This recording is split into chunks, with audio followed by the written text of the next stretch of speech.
আমি সংঘ সেবক।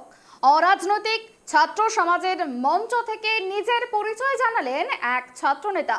মুখ্যমন্ত্রীর পদত্যাগের দাবিতে মঙ্গলবার নবান্ন অভিযানের ডাক দিয়েছে পশ্চিমবঙ্গ ছাত্র সমাজ নামে সোশ্যাল মিডিয়ায় তৈরি হওয়া একটি সংগঠন। আরজি করের নৃশংস ঘটনার সুবিচারের দাবিতে নবান্ন অভিযানের ডাক দিয়েছে এই সংগঠন।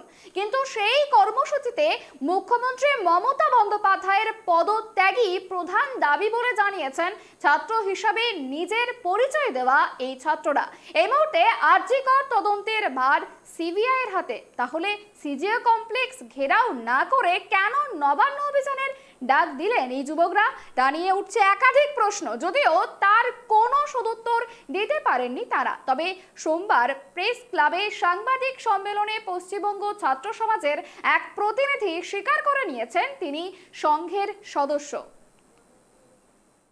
আমাদের দাবি শুধু মুখ্যমন্ত্রীর পদত্যাগ নয়, তার সাথে দিদি ভাইয়ের প্রতি যে অবিচার হয়েছে, অত্যাচার হয়েছে, তার জাস্টিস, এবং এর সাথে প্রত্যক্ষ এবং পরোক্ষভাবে সে যেই সমাজের যেই স্তরেই থাকুক, সমাজের যেই একটা পাওয়ারেই থাকুক, প্রত্যক্ষ এবং পরোক্ষভাবে তাকে আইনের সামনে এসে আইনের কাঠগড়ায় দাঁড় করিয়ে দৃষ্টান্তমূলক শাস্তির ব্যবস্থা করতে হবে, যাতে পরবর্তীকালে কোনোভাবে প্রশাসন এরকম ঘটনা করার থেকে নিজেদেরকে সংযত রাখে।